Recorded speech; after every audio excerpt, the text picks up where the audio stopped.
Selamat pagi, kita ketemu lagi dalam mata pelajaran bangunan air. Ini adalah pertemuan kita yang ke-9, tetapi dengan YouTube inilah episode ke-8. Mari kita ikuti. Beberapa uh, waktu yang lalu, kita sudah berbicara tentang banyak bangunan ukur, ya. Dalam bangunan hidrolis, yaitu yang berfungsi sebagai bangunan ukur. Hari ini kita kenalkan satu lagi bangunan ukur yang disebut namanya adalah flumes. Jadi flumes ini banyak yang portable, ya. Portable itu artinya eh, dalam bentuk fiberglass atau dalam bentuk lainnya yang bisa dipindahkan. Kalau untuk bangunan-bangunan kecil sering juga digunakan yang jenis yang portable seperti ini. Tetapi banyak juga yang permanen, ya, buat dari konkrit. Jadi flumes ini adalah satu bangunan yang dipasang di saluran, ya, untuk mengukur debit pada saluran tersebut. Mari kita lihat bagaimana flumes ini bekerja sebagai bangunan ukur. Nah, mungkin Anda sudah pernah melihat, ya, jenis bangunan di lapangan. Kalau bagi Anda mahasiswa mungkin belum pernah ke lapangan, ya, tapi nanti suatu ketika apabila Anda pergi ke lapangan, ketemu foto seperti ini namanya adalah flumes, ya. Jadi ini perhatikan, ya, ini adalah flumes yang permanen, di mana di dalam foto ini dilihat ini adalah alat pengukur tinggi muka air. Itu biasanya pakai telemetri sehingga itu bisa dibaca di sana tinggi muka air di tempat upstream dari flumes tersebut. Nah, flumes ini sederhana seperti ini, tetapi dengan desain yang dibuat, aliran pada flume tersebut adalah aliran kritis, ya. Jadi ingat selalu bahwa kalau kita mau bikin bangunan air atau hydraulic structure dalam fungsi measurement structure atau bangunan ukur, maka selalu supaya bisa digunakan jadi pengukur itu adalah aliran pada bangunan struktur adalah aliran kritis. Nah, ini sering juga ditemui dalam saluran irigasi, ya. Saluran irigasi biasanya untuk mengetahui apakah air sebelum sampai ke bangunan bagi tertentu, kita ingin tahu berapa debit sampai ke titik itu. Dan juga setelah keluar dari saluran di upstreamnya, dipasang flume supaya bisa tahu berapa banyak kebocoran. Untuk mendeteksi kebocoran pada saluran kalau diirigasi, ya. Nah, sekarang mari kita lihat. Bangunan flume yang disebut juga critical depth flumes, itu seperti saya katakan tadi, artinya dia selalu akan menghasilkan critical depth, ya. Yang ditempatkan pada saluran inline structure, di mana garis sumbu bangunan flume tersebut berimpit dengan garis sumbu. Nah, artinya begini, ya, ini garis sumbu bangunan ini harus sama dengan garis sumbu dari saluran. Jadi artinya tempatkanlah dia pada saluran yang lurus supaya dia bisa berfungsi sebagai bangunan ukur atau di dalamnya terjadi aliran kritis, ya, critical depth flumes. Konstruksi flume dibuat sedemikian rupa sehingga aliran yang mengalir pada bangunan flume tersebut adalah aliran kritis, ya. Itulah yang disebutkan ini. Dan dengan kondisi aliran tersebut, debit aliran dapat diukur. Nah, ini selalu syarat bangunan ukur, ya. Bangunan flume tidak dapat digunakan sebagai bangunan ukur pada bangunan pengambilan atau turnout atau off-take, ya. Itu tidak bisa dipakai, atau bangunan pengendali lainnya. Ingat, berdasarkan konstruksinya, konstruksi flume tersebut. Flume dibedakan atas 4 jenis, yakni long throat flume, throatless flume, partial flume, dan edge flume. Ya, nah ini ada 4 jenis utama. Ya, tapi semuanya ya, itu aliran pada flume tersebut adalah aliran kritis. Itu prinsipnya. Hanya bentuknya yang berbeda-beda, tapi prinsip kerjanya sama. Ya, mari kita lanjutkan. Flume terdiri dari sebuah leher atau throat ya, artinya leher bangunan tersebut, yang mana lantai dasarnya adalah benar-benar horizontal pada arah aliran. Nah, jadi elevasi ambang pada leher flume tidak boleh lebih rendah dari elevasi permukaan air diam atau dead water level. Nah, ingat ini syaratnya ya. Maksudnya permukaan air di hilir atau downstream flume ketika tidak ada aliran zero flow. Ya, itu maksudnya dead water level ya. Penampang leher atau throat flume adalah prismatis. Prismatis itu artinya bentuk penampang flume tersebut dan kemiringan dasarnya itu tetap. Itu namanya prismatis. Hanya bentuknya bisa aja macam-macam, bisa bentuk segitiga, bisa trapesium, bisa 4 persegi, itu boleh berbeda-beda. Tetapi yang penting, kalau penampangan segitiga, semuanya segitiga dari upstream sampai downstream, dan kemiringannya sama, itu namanya prismatis ya. Kemudian, bentuk penampang melintang flume yang paling umum digunakan ialah penampang persegi, ya, bentuk V, trapesium, parabolis atau bulat. Jadi artinya semua bentuk penampang boleh, tetapi ingat ya, harus prismatis. Ya, prismatis. Ya, sekali dipilih yang bulat, ya bulat sampai lewat bangunan itu ya, di bangunan flume-nya. Kalau parabolis, kalau persegi gitu ya. Tapi kemiringannya sama. Panjang transisi dari penampang saluran ke bagian flume harus cukup panjangnya sehingga tidak terjadi pemisahan aliran baik dasar maupun sisi dinding bangunan. Nah, itu maksudnya begini ya. Kalau kita ada flumes-nya begini ya, daerah flume segini, kadang-kadang kan saluran di upstream itu bisa lebih lebar dari ini. Jadi dia kan kalau dibuat langsung begini, ini namanya nggak ada transisinya. Langsung membentur air itu kemari gitu ya. Jadi oleh karena itu diperlukan satu bangunan transisi ya, yang membuat aliran itu jangan tiba-tiba gitu ya. Ini ya. Jadi mungkin di sini ada saluran trapesium, nah ya, di sini flumes-nya di sini gitu ya. Ini yang disebut dengan flumes. Jadi alirannya bisa mengalir seperti itu ya. Q. Nah, artinya ada persyaratan untuk transisi ini supaya jangan ada pemisahan aliran. Artinya pemisahan aliran itu nanti alirannya tidak lurus di flumes-nya, tetapi bisa ada yang kemari, ada yang berputar begini gitu. Itu nggak bisa berfungsi sebagai bangunan ukur ya. Baik. Nah, ini tadi ya secara bentuk tadi, kan ada 4 tadi ya. Ada long throat flumes, ada throatless flume, ya, artinya tanpa leher, artinya flumes tanpa leher. Ada partial flumes dan ada edge flume. Nah, ini saya tunjukkan di sini beberapa bentuk flumes tadi. Ini pertama adalah long throat flumes. Artinya long throat flume ini adalah ini dia ya. Ini artinya adalah dari sini sampai ke sini, ini disebut namanya throat-nya atau lehernya. Jadi dia ada di sini ya, lihat ini ada leher throat flume. Jadi dia L itu relatif panjang. Jadi sehingga disebut namanya long throat flume. Jadi di sini, di atas ini harus selalu ada critical depth C.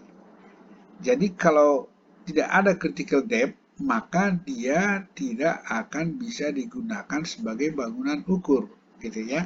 Jadi Untuk kondisi seperti ini maka dilakukan. Nah, kemudian ini adalah recorder tadi. Ini adalah tempat mengukur muka air pada saat belum berubah muka airnya. Ya, ini ada jaraknya dari sisi ini kemari, itu ada jarak minimumnya sehingga di sini diperoleh H, ya, H1 gitu. Nah, ini kalau lihat di foto yang pertama tadi kan ada alat pembaca itu dengan telemetri itu bisa berada di dekat flumsnya, bisa diletakkan di sini, tetapi yang diukur itu harus di daerah upstream seperti ini, ya. Nah, jadi dengan diketahuinya H1 dan di sini terjadi critical depth, maka bisa dihitung debit seperti yang sudah kita bicarakan pada broad crash weir kemarin, ya. Di broad crash weir pun kan begitu, ya.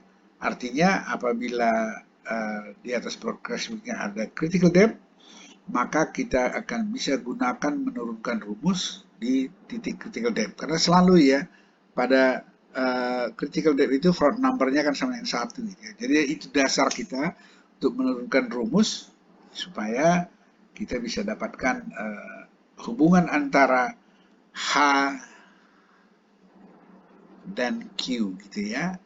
Gini, ya. Jadi sehingga selalu bisa dapatkan rating curve untuk bangunan itu. Jadi kalau sudah bisa dapat rating curve-nya, hubungan antara H dan Q, ya artinya itu namanya mengukur debit, ya kan. Nah, dapat H-nya, dapat ini.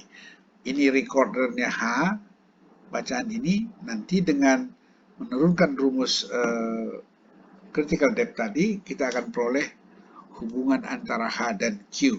Prinsipnya seperti itu, ya. Nah, sekarang coba kita lihat. Berikutnya, throatless flumes. Ini bedanya adalah dia nggak ada throat-nya. Jadi artinya begini.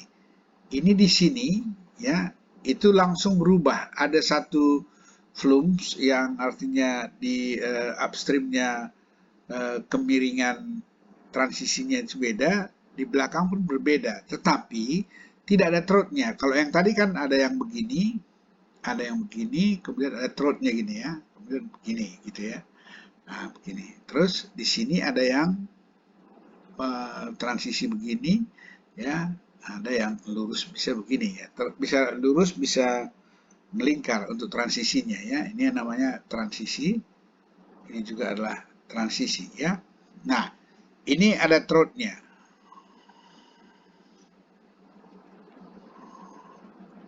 Ini tidak ada, ini throatless. Nah, prinsipnya dia di tempat yang berbeda ini, satu penampang yang single section itu, di sini juga ada IC, ya, sehingga dia bisa digunakan untuk menghitung debit hubungan antara Q dan H gitu, ya. Nanti penempatan recordednya di satu tempat seperti yang tadi sama, ya, tempat mengukur debitnya, kemudian akan diperoleh hubungan antara Q dan H. Jadi dia bangunan ukur juga. Ingat sekali lagi, ini sering digunakan yang H flume ini, throatless flume ini adalah untuk saluran-saluran kecil tetapi lurus, sehingga di sana itu bisa dibuat portable, bisa dibuat dari fiberglass. Kita biasanya kan kalau tidak pakai bangunan hidrolis, kadang-kadang kita mengukur debit itu, ya, kadang-kadang pakai pelampung, pakai meteran, pakai stopwatch gitu kan. Tapi ini kalau punya flumes bisa dipikul flumenya, ya, dipikul, kemudian di tempat tertentu di setting tempat untuk mendudukkannya, dan itu masukkan di sana, sehingga dengan mengukur ketinggian air di upstreamnya kita bisa dapatkan debitnya. Seperti itu bangunan hidrolis ini digunakan, terutama untuk saluran-saluran yang tidak terlalu besar, ya. Tapi kalau besar sekali, ya, itu biasa besar salurannya, itu agak tidak praktis juga kalau dibuat flumes yang portable, ya. Nah, bukan tidak bisa, tetapi tidak praktis. Nah, karena debitnya besar ya. Nah, kemudian ada ada lagi yang namanya partial flows. Lihat bentuknya ya. Ini ada double transition ya. Ini perhatikan ini. Di sini dia lurus, di sini dia melingkar, ada R gitu ya, ada R. Nah, kemudian ada throat ya. Ada throat, kemudian ada transisi di downstream. Ini transisi di downstream, lihat di transition downstream. Ini adalah transition upstream ya. Gini. Nah, kemudian dalam dasarnya juga coba perhatikan ya, pas di throat-nya itu ya, di throat-nya itu ada incline ya, ada kemiringan, kemudian ada reverse slope pada transisi downstreamnya. Nah, di upstreamnya juga ada sedikit hump, ada sedikit peninggian dasar di ini dengan flow dari arah flow, sehingga bentuknya seperti ini ya. Perhatikan, inilah partial flow ya. Partial flow ini distandarisasi sedemikian rupa, dan ini pun untuk saluran kecil sering juga dibikin orang portable ya. Jadi kalau dibandingkan dengan long throat flume tadi, ini lebih apa namanya, lebih smooth, apa namanya itu, transisi air masuk dan juga ke arah downstream itu diupayakan supaya velocity-nya tidak terlalu. Tetapi ingat bahwa di dalam aliran ini, di sini juga harus dipastikan ada critical depth.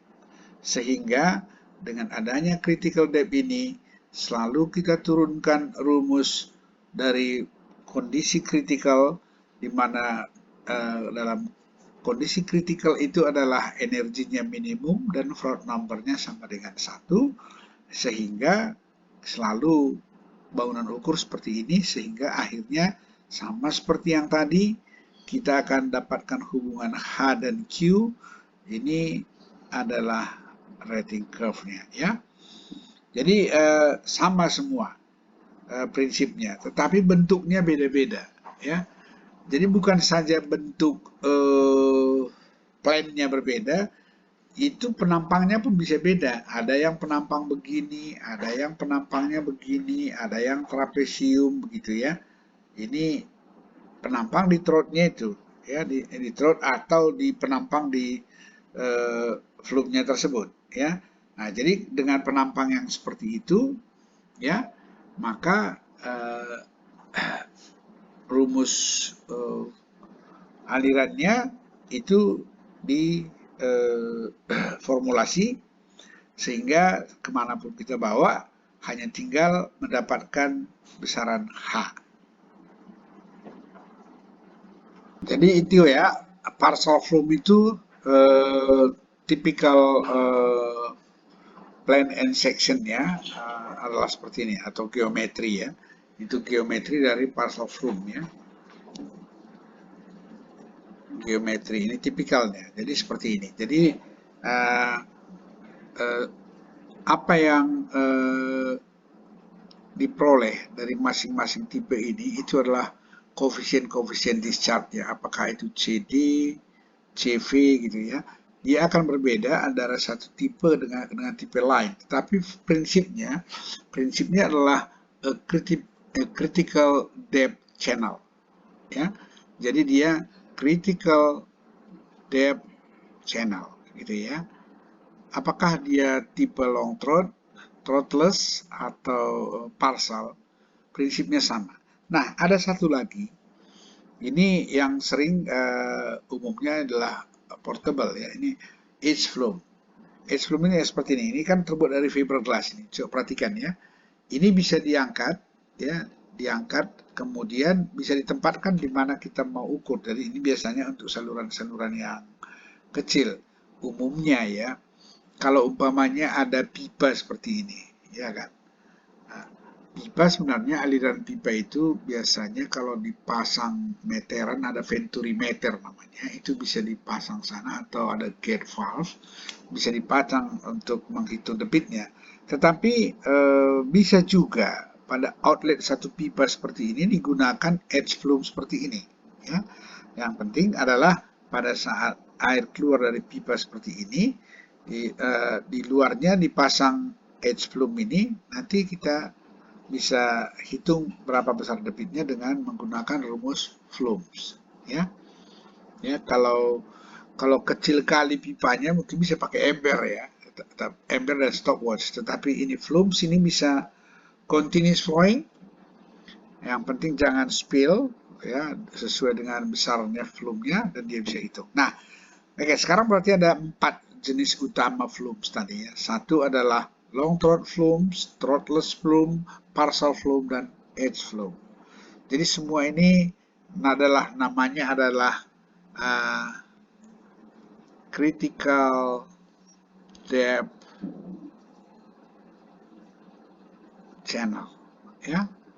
Jadi inilah yang disebut namanya adalah flumes, ya. Oke, ini adalah bangunan hydraulic structure yang kita gunakan untuk mengukur debit. Nah, jadi measurement structure atau bangunan hidrolis pengukur debit. Nah, sekarang masih kita lihat bagaimana rumus hidrolik dari flumes ini. Nah, sekali lagi ya,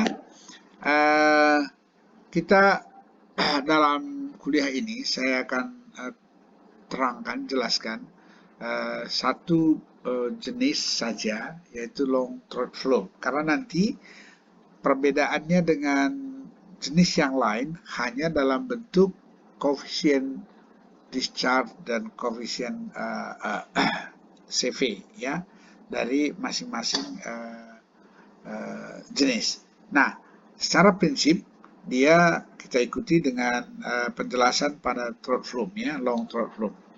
Yang diklasifikasikan sebagai long throat flumes ialah bangunan yang ditempatkan pada saluran di mana setidak-tidaknya terdapat aliran streamline.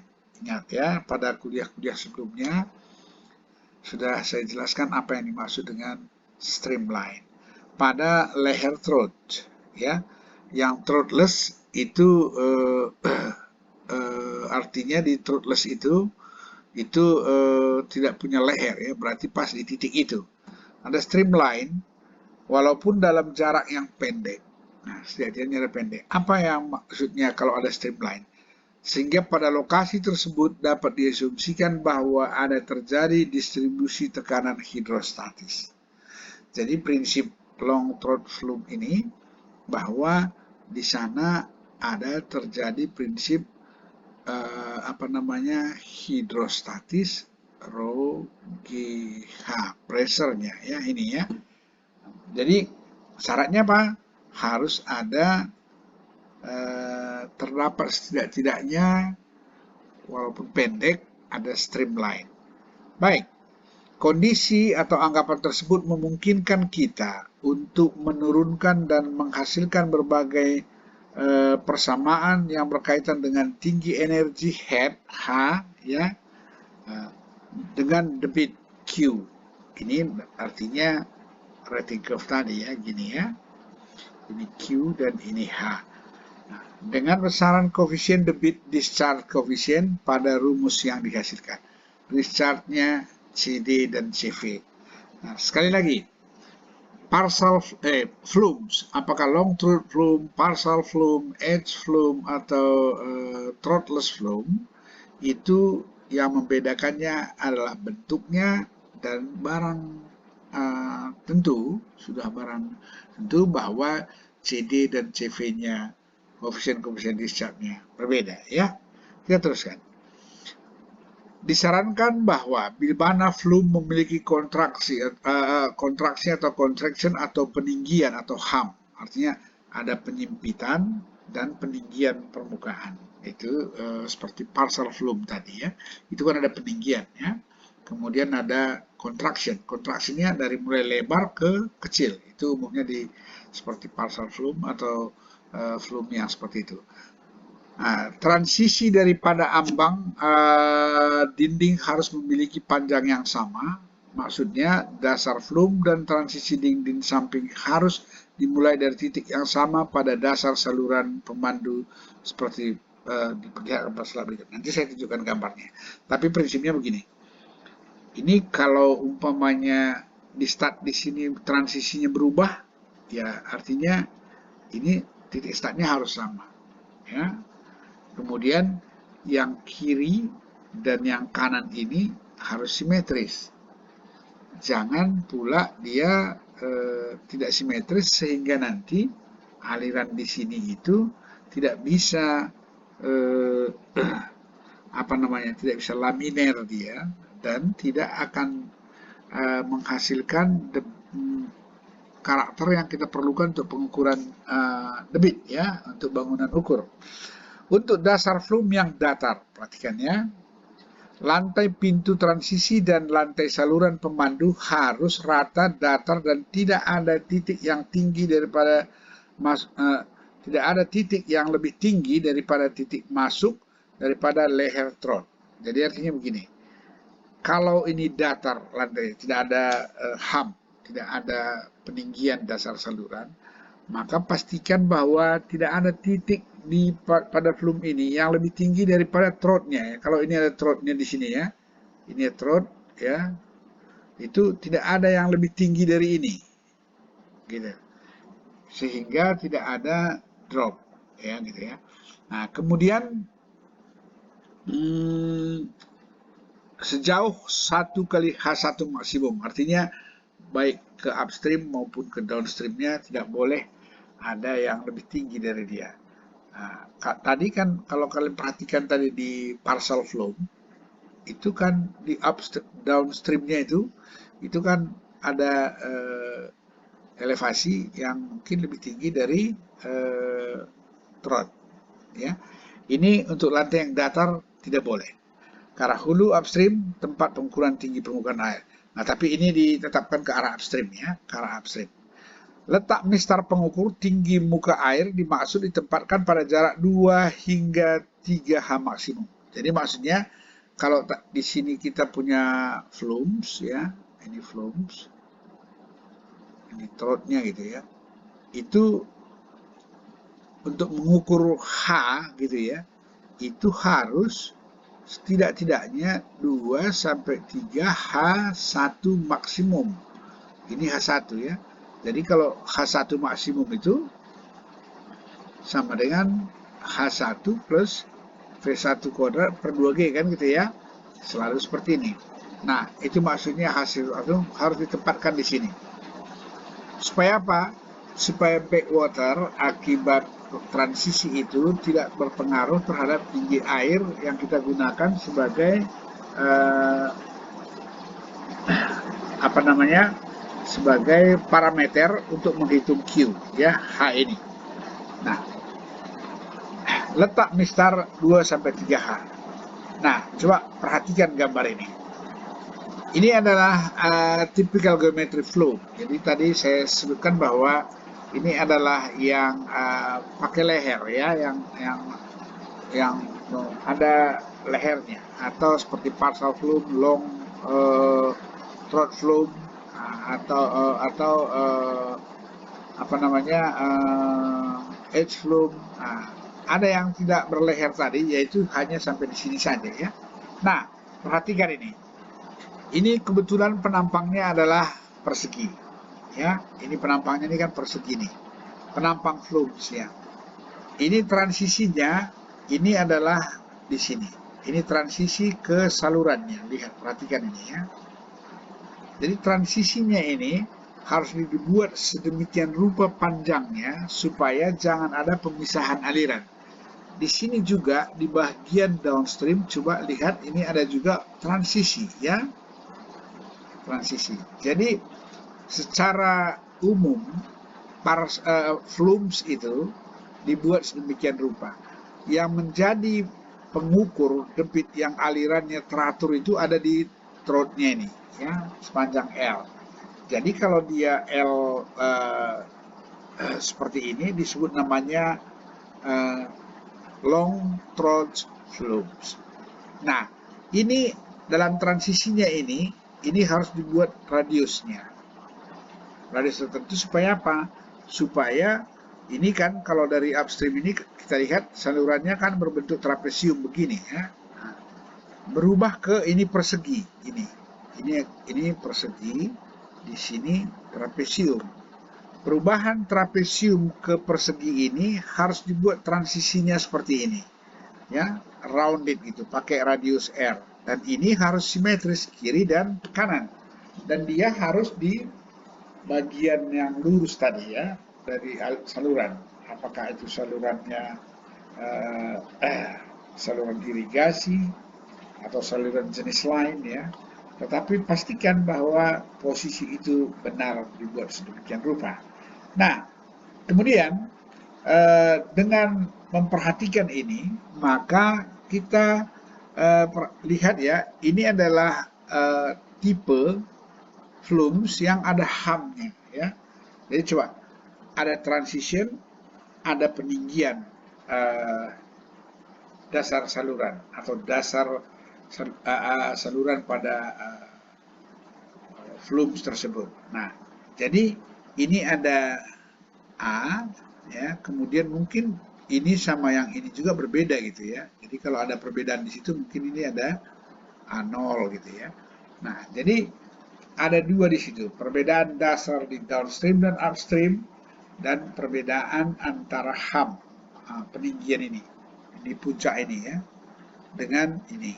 Nah, beda ini biasanya kita sebut A, beda ini dengan ini kita sebut biasanya A0 ya. Nah, ini tipikal geometri dari flumes. Jadi long throat flume tersebut, dia fungsi dari transisinya ini semua adalah ada kaitannya dengan L dan lebar dari B ya, gitu. Nah, ini B-nya ini. Sampai sini ya. Oke, baik, kita lihat.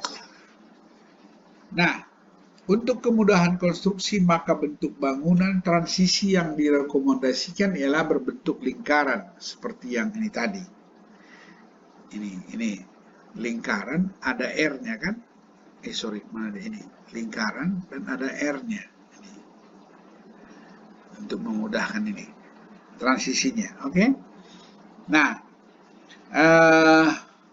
atau plane, datar, atau gabungan keduanya. Nah, jadi bisa dalam hal ini umpamanya di sini ada yang datar gitu ya, mungkin di sini ada yang lingkaran. Nah, jadi umpamanya di bagian ini contohnya ya, ini datar, ini datar, ini lingkaran. Nah, ini plane, ini R gitu.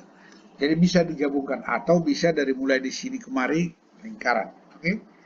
Nah, kemudian jika model silinder yang digunakan, maka sumbunya harus dibuat paralel dengan leher ya.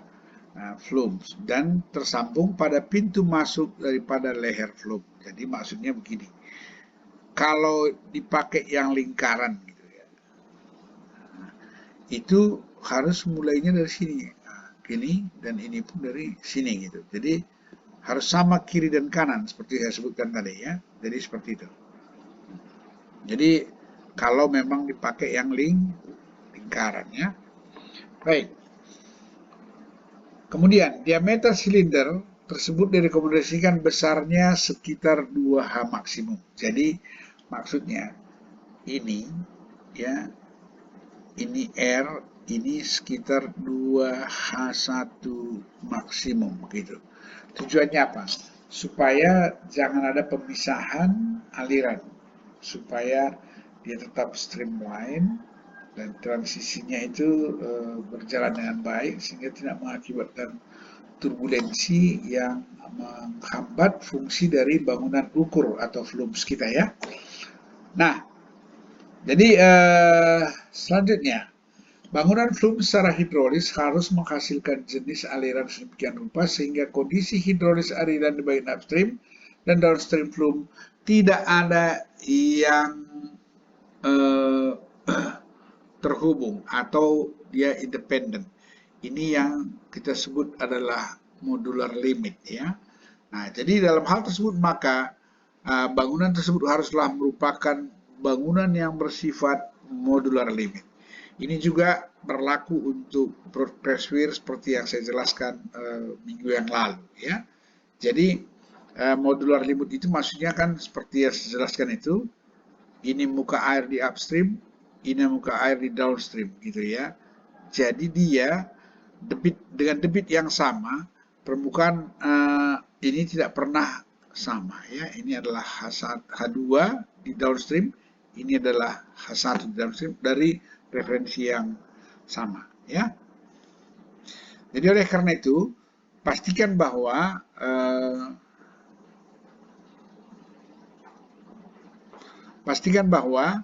ini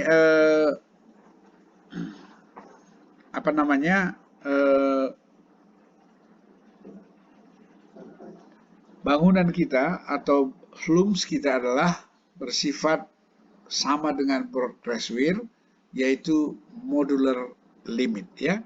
Untuk mencapai kondisi sedemikian ini maksudnya modular ya, modular limit, maka panjang leher trot harus setidak-tidaknya 2 kali tinggi air maksimum ya. Nah, jadi sekali lagi, panjang trot L. Jadi kalau kita perhatikan di typical drawing ini tadi, ini L-nya ya, L ini itu setidak-tidaknya ya harus lebih besar atau sama dengan 2 kali H1 gitu. H1 itu ini yang diukur di tempat tadi ya, posisinya harus 2 sampai 3 H1 maksimum kan, diukur di sana. Nah, sekarang sudah nampak ya kriteria hidrolis dari flums tersebut. Kita harus ikuti ini supaya apa?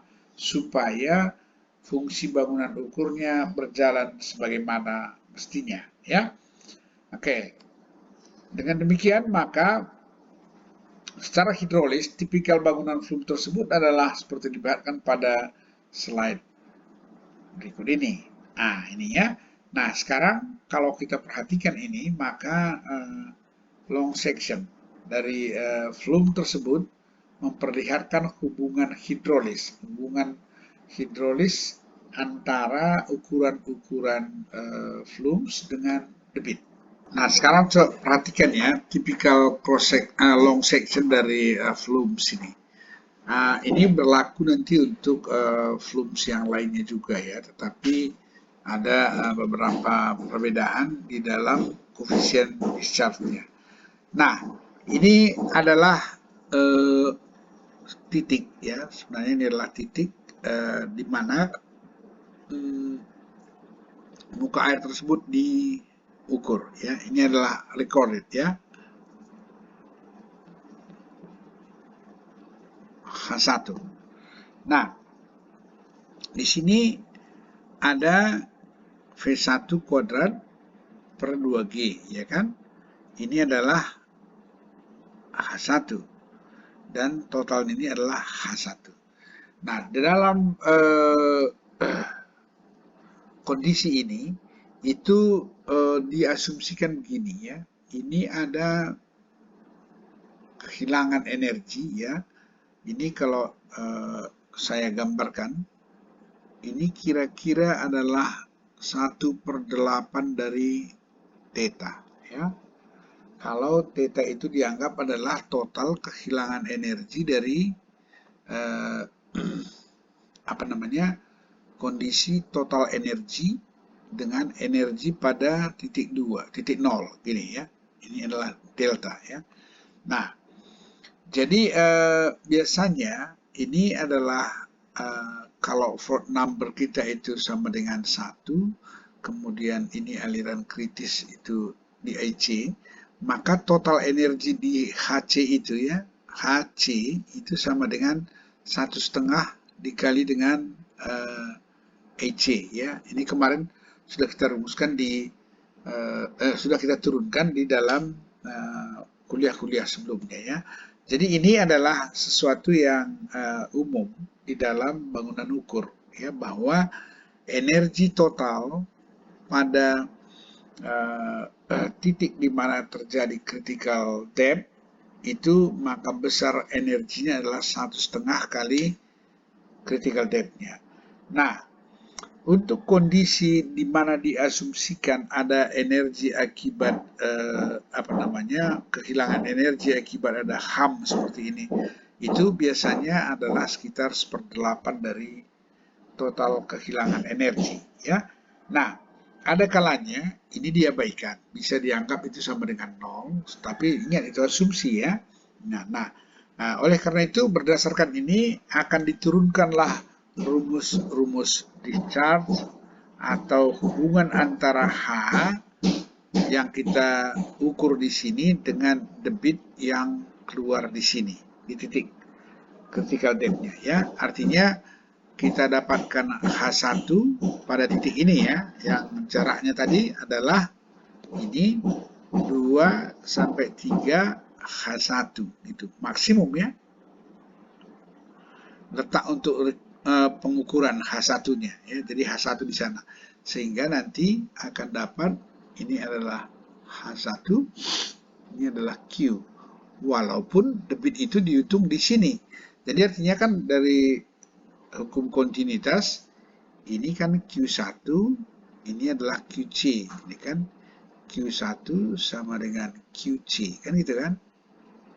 Jadi ini adalah Q1. Jadi artinya debit yang lewat di flumes tersebut ya sama dengan Q1 gitu ya. Nah, tadi saya katakan bahwa HAM atau peninggian trot leher itu ada setinggi A. Bisa juga perbedaan tinggi ini dengan ini bisa sebesar A0. Ini tergantung desainnya. Kalau tidak ada perbedaannya, bisa A0 sama dengan 0, berarti flat ya. Nah, seperti itu. Nah, mari kita lihat bagaimana hubungan semua parameter ini ya. Ini lihat ya. Ini ada 3 titik ini. Saya ini kan supaya dalam penurunan rumus ini bisa pahami ya. Ini titik 1. Ya. Di sini titik kritis ya. Kemudian di sini ada titik ya di tempat ini, tempat di mana akan terjadi muka air di downstream dan muka air di upstream itu ketemu. Ini titik 2. Dan ada satu lagi yaitu setelah airnya tenang. 3. Nah, sekarang ini ada 3 titik dalam aliran flumes ini, di mana pertama di titik 1 itu belum ada gangguan adanya bangunan hidrolis berupa flumes. Titik C itu adalah titik di mana terjadi critical depth. Berarti itu ada di flumes. Baik flumes tipe manapun. Kemudian ada titik 2, di mana di sana terjadi modular limit. Modular limit itu maksudnya kan muka air ini, ya ini kan ada muka air, dan muka air di sini itu tidak saling mempengaruhi. Artinya, HV ini hanya akan selalu sampai di sini, dan tidak pernah mengintervensi sampai ke H1, atau tidak pernah mengintervensi EC. Itu namanya modular limit.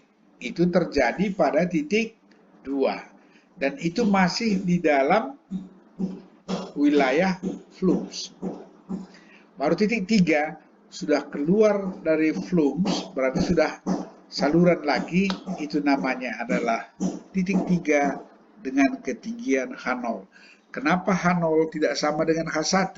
Karena apa? Karena penampang di titik ini dan penampang di titik ini bisa saja sudah berbeda transisinya ya, transisi salurannya, berbeda dimensi salurannya gitu ya. Nah, jadi di sini sudah tidak kena pengaruh flux, di sini juga tidak kena pengaruh flux.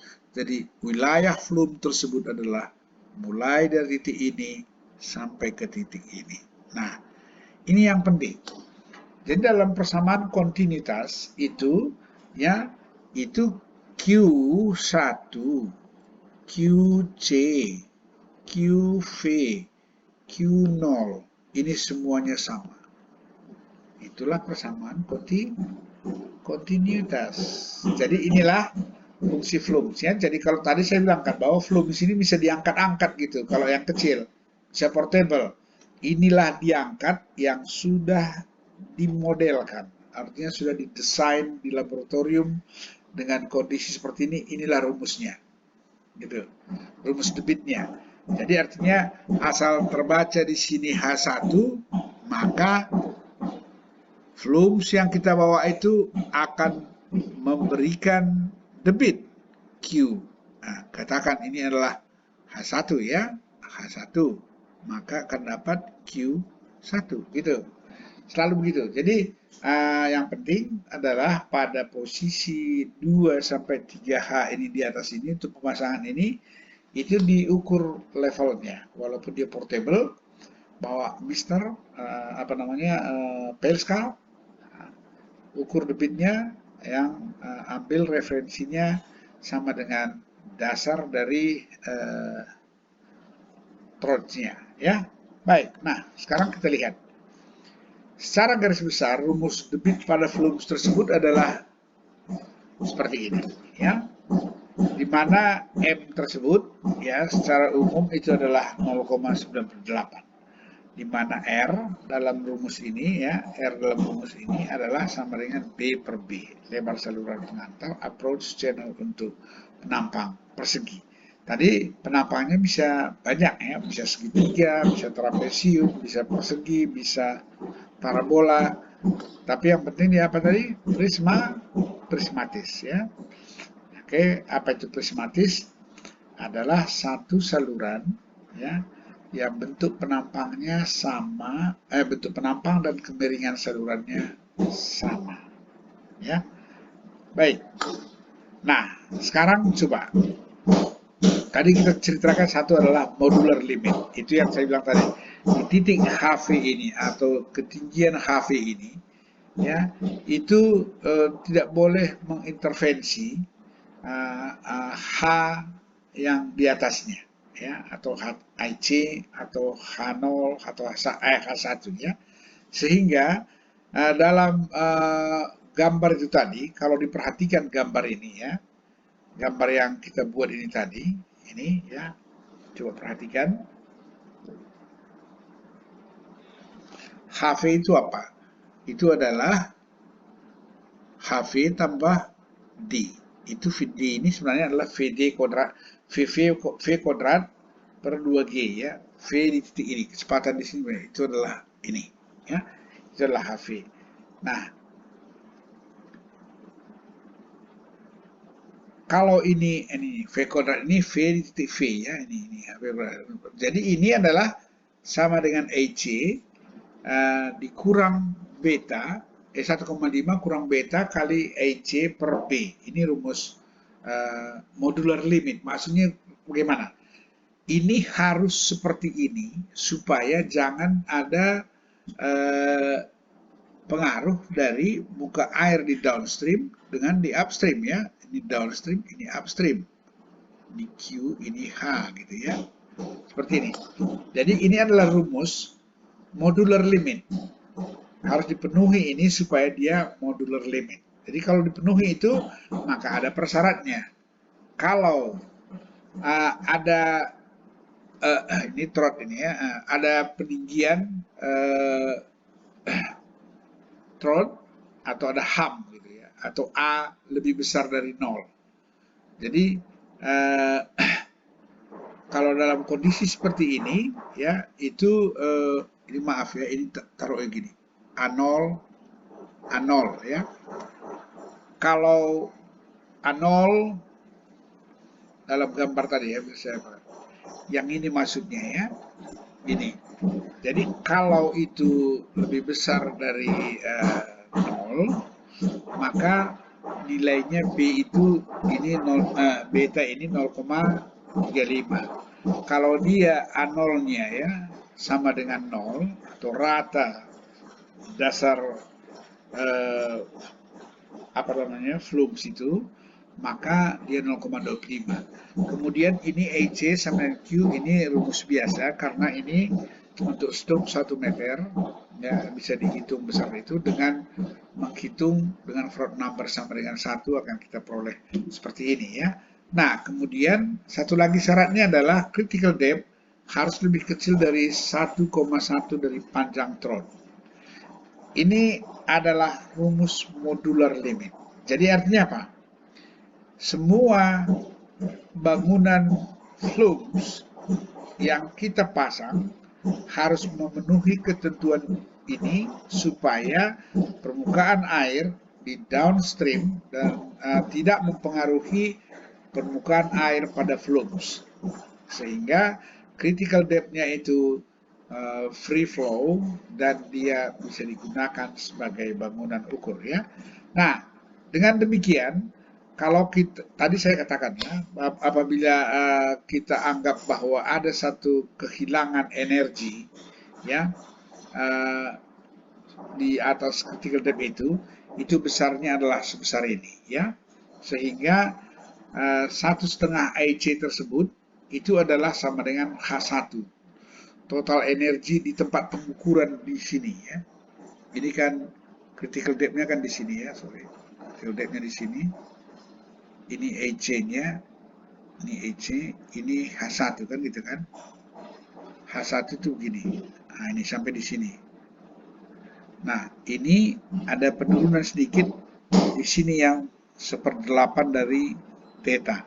Jadi berdasarkan eksperimen ya dilakukan bahwa dengan adanya perubahan apa namanya aliran di titik ini akibat ada bangunan flux itu, maka kira-kira kehilangan energi pada titik critical depth itu adalah 1/8 theta. Ingat itu. Jadi ini apa gunanya? Supaya ini dalam kondisi modular limit tadi diketahui bahwa tinggi energi pada titik critical depth itu adalah sama dengan 3/2 IC ya, artinya total energi ini sebenarnya adalah sama dengan energi pada titik C ya, pada titik critical depth. Baik, kita teruskan. Kemudian berdasarkan kondisi itu tadi, supaya dia modular ya, supaya modular limit, supaya jangan ada intervensi muka air di downstream terhadap muka air di flux. Nah, hal ini sama dengan kalau di broadcast weir kemarin ya, mungkin di broadcast weir kemarin ada saya jelaskan modular limit, tetapi ini pun harus dipahami bahwa ini sama. Nah, ini dengan menyelesaikan persamaan tadi untuk A0 sama dengan 0 dan A0 lebih besar dari 0, maka akan diperoleh besaran A. A itu HAM-nya, itu adalah peninggian dasar flux. Ya, sementara dasar salurannya rata ya, tidak ada perbedaannya. Nah, maka akan diperoleh hubungan tingginya HA. Nah, jadi kita kembali ke gambar tadi ya, supaya bisa tahu bagaimana hubungan dimensi supaya dia modular limit. Maka tinggi A ya, HAM, baik di partial flow maupun di tempat yang throatless atau long throat flows ya, atau yang edge flow, itu peninggian A-nya tersebut ya, itu besarnya adalah sama dengan yang ini ya.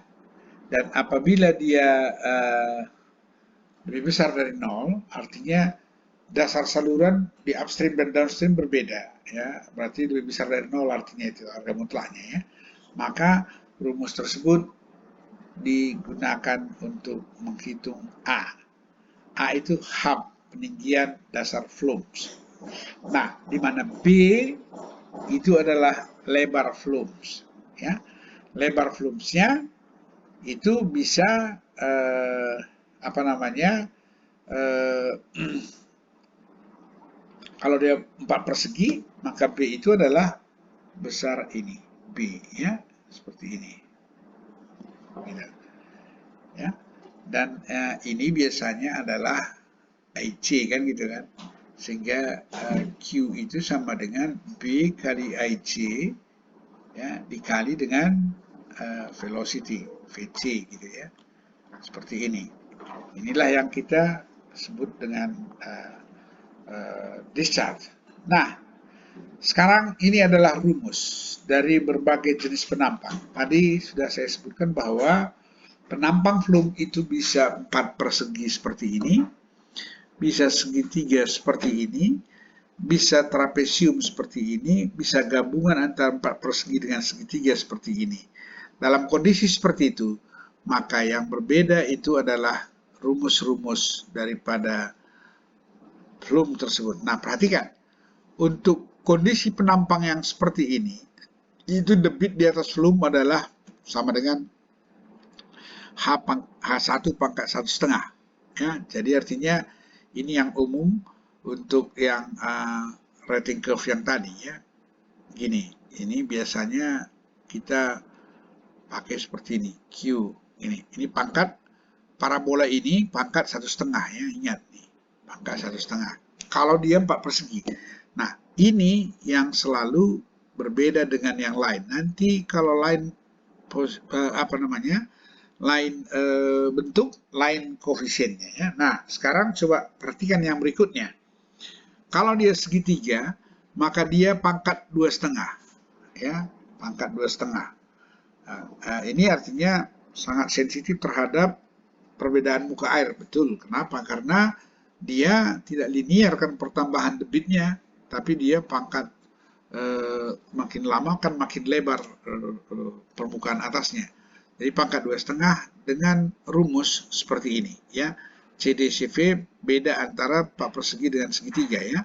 Kemudian ini juga koefisiennya beda. Kalau trapesium itu pangkat setengah, ya, pangkat setengah.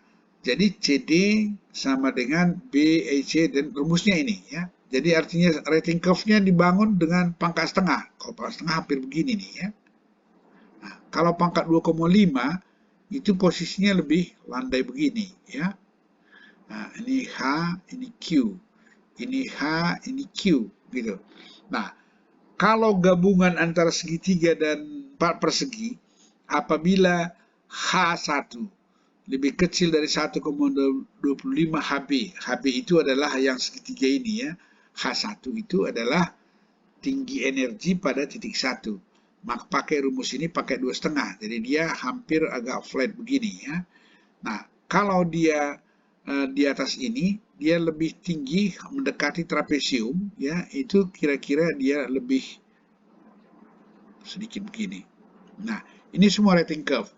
Nah, sekarang, ya, inilah rumus-rumus partial flume yang bisa digunakan untuk mengukur debit. Jadi, pengukuran debit ini, ya, pengukuran debit ini bisa dilakukan di mana saja dengan membuat partial flume yang portable untuk saluran yang tidak terlalu besar. Tapi kalau salurannya besar, biasanya dipasang permanent flumes. Permanent flumes ini sering dipakai di perencanaan sistem saluran primer atau saluran sekunder dan saluran sekunder daerah irigasi, di mana dibangun setelah keluar dari satu bangunan bagi ke bangunan bagi sebelum sampai di bangunan bagi berikutnya. Dan ini umumnya dipergunakan untuk mengecek apakah saluran kita itu bermasalah dengan kebocoran atau tidak. Karena ini sering diperlukan untuk maintenance saluran. Dan untuk memastikan jumlah air yang sampai pada bangunan berikutnya, kalau diirigasi, itu dipenuhi sesuai dengan yang direncanakan.